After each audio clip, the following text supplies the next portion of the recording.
аяқта айдарын ұстану. Мына жерде бірнеше сөйлемнің базы берілген.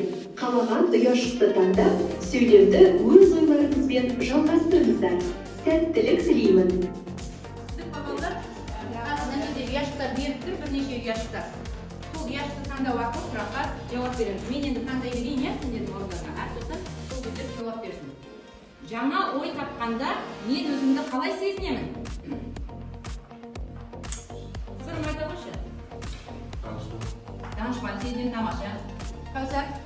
Жаңа ой тапқанда мен өзімді қуанышпен, шаттықта сезінемін. Қуанышпен, шаттықта сезінемін. Жарайды. Жаңа ой тапқанда мен өзімді Білімді сезінемін, жақсы. Біздің қыздар жақсы жауап беріп жатыр. Енді екінші сұрағым.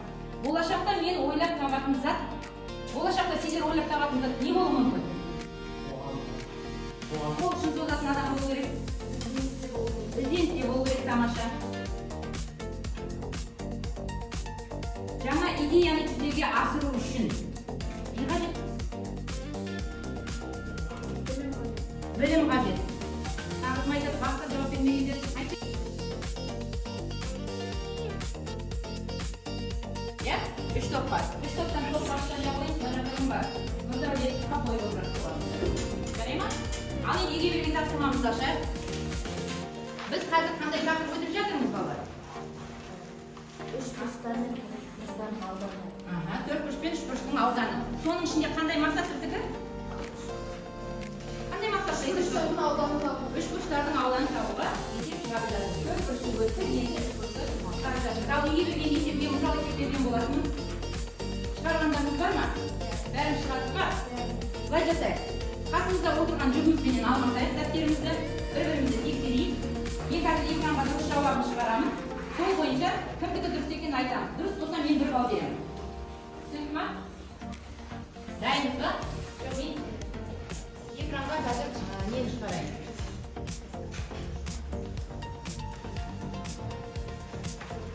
Міне, үй тапсырмасы берілген. Үй тапсырмасын кім оқып жібереді? Қандай берілгені? Нұрғали? Айдында жоқ па? Ерасылды жоқ па? Ерасылында балдыз қалды. Кімгеше қанға береміз? Мына жақташы?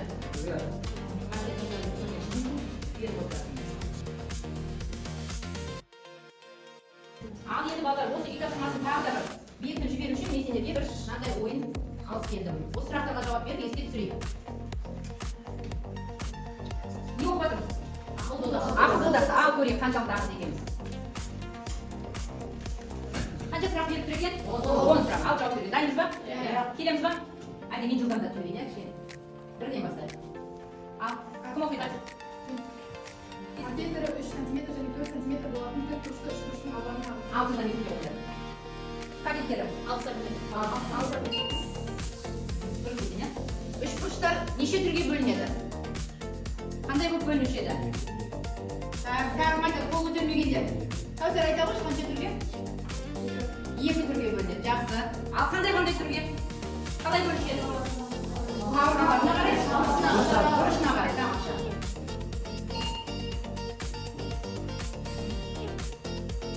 Үш бұрыштың жалпы қанша түрі бар? 6 түрі бар. Кім айтып береді маған? Бұрышына қарай үшке бөлінеді, ал қабырғасына қарай үшке бөлінеді. Бұрышына қарай сүйір, доғал, тік бұрыш болып, ал қабырғасына қарай тең белді, тең қабырғалы әділ. Тамаша, жақсы.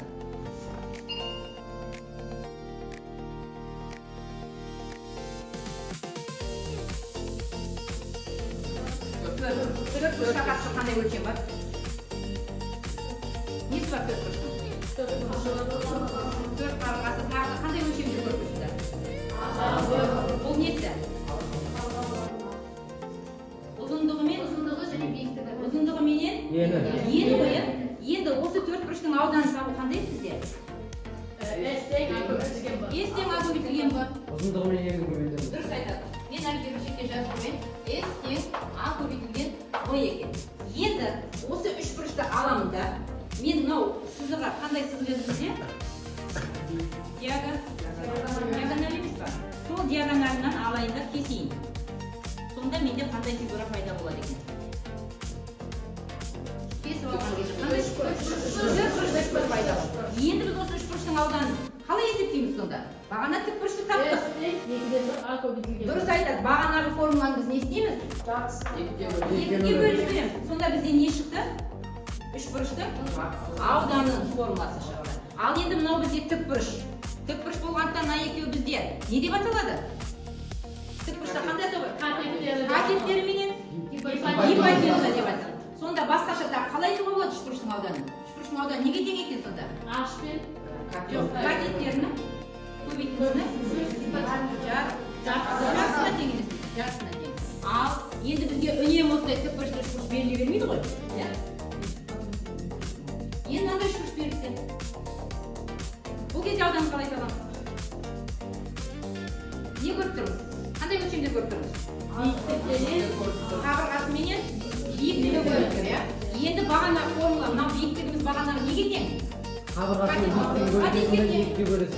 айтады. Сонда біз оны AH бөлінген немесе бұны 2-ден 1 AH деп жазсақ қате болмайды.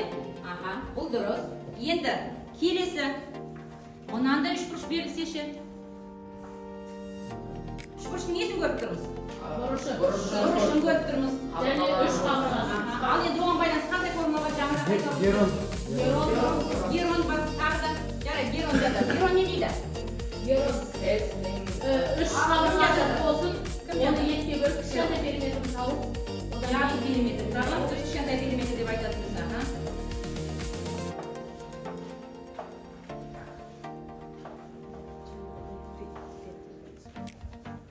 Келесі бұрышқа байланысты формуланы кім жазады?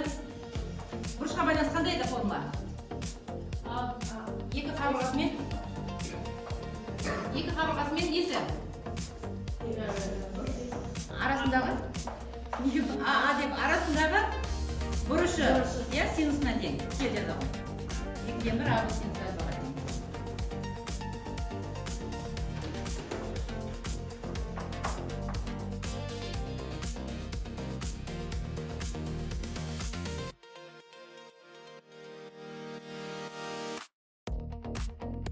Балдар тақтаға ілгенбіз, тігінен.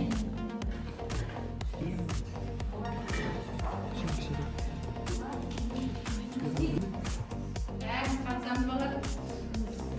Келесі, атыпта кімге берейін? Атыпта бәрі жұмыстай берсін.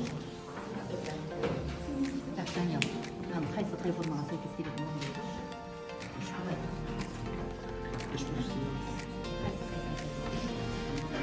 Бұрыш басы қабырғалары 8 см, асы қабырғасы 12 см. Бір шекке тұрап неге көргендей? С бұрышы 30 градусқа тең. Жауабы. Шешу жолы С-тен Естен. 2-ден 1 көбейтілген А болады. 2-ден 1 деп көбейтілген биіктік. Орындарына қойдық па? Иә. Қанша шықты? Жауабы биіктіктен басы қабырғалары 2-ге бөліп, жауабы қарап 8-ге бөліп 4 болады. Сонда жауап қанша шықты? Ауданын табамыз. S-тен 2-ден 1 А көбейтілген H. Жақсы. Так, келесі топ. Берілгені А тең 13 см, Q тең 14 см, S тең 15 см. Қай формуланы қолдадың, жауап қанша болды? Табу керек. Үшбұрыштың ауданы. Бірінші нені тауып алдыңдар? Біз бірінші аудан Аудан тауып нені таптыңдар бірінші? үш Бұл деген не еді? Иә, соны таптық, а? Одан кейін барып орнына қоя салды. периметр бұрналу. Аудан табу үшін біз Герон формуласын қолдана отырып, Орындарына қойдық. қолдана отырдық. Сосын бізде түбірақса 7,26 шықты. Одан қашын шағында 84 Квадрат түбірден болса 84 квадрат дұрыс па жазғанымыз? 84 сантиметр квадрат. сантиметр квадрат, дұрыс айтып сантиметр өлшем бірлігін тастап кеттік. Жарайды, жақсы отырамын. Өлшем бірлігін басында қолданбағандықтан біз неге ауыз едік? Түбірақ. Жақшама қоятын. Үшінші дайын ба? Кел ауыз. Берілгені абысы үшбұрыш, басы қабырғасы 18 см-ге, ал абы қабырғасы 10 см-ге тең. Б тең 30 градус, Б бұрышы 30 градусқа тең. Бізге аудан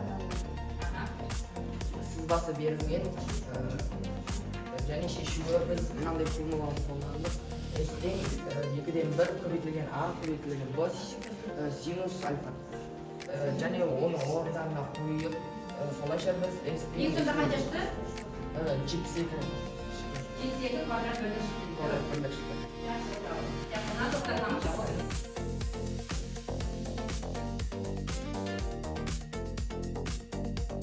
Екеу, 8 бар. Анда. Сен екеуіңе. Сен екеуің.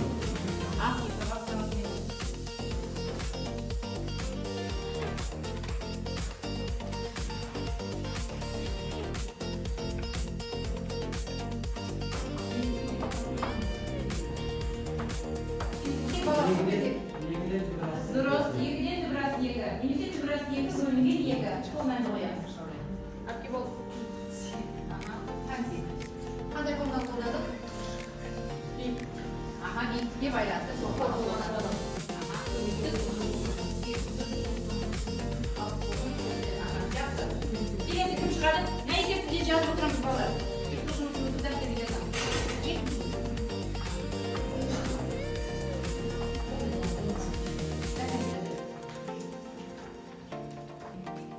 Әрқайсыңа бір-біреуден жеке жұмыс бұнда дәптерге орындасақ болады. Ибрахим қойып отырма балдарын. Тезірек балдар сон.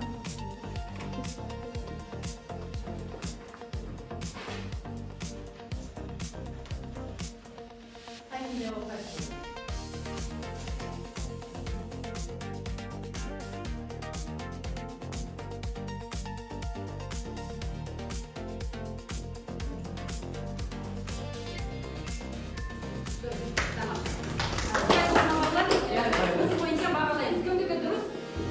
Мына 4 бұрышты қайда апаратады?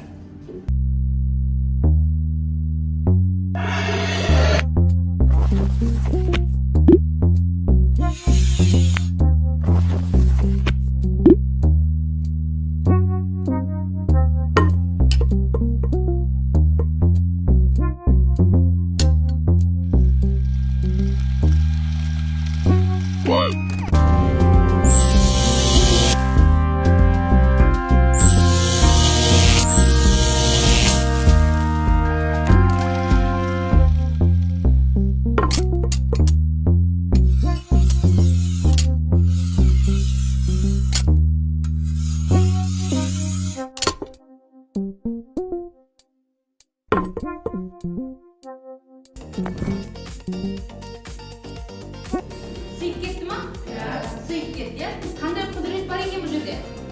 Әлде математикалық есеп пе екен? Соны енді оны үйден ойластырып келіп келесі сабақта қарастыратын боламыз. Қазір. Ал енді балалар түсіндік па? Сұрақтарың бар ма? Түсінбедіңдер ма?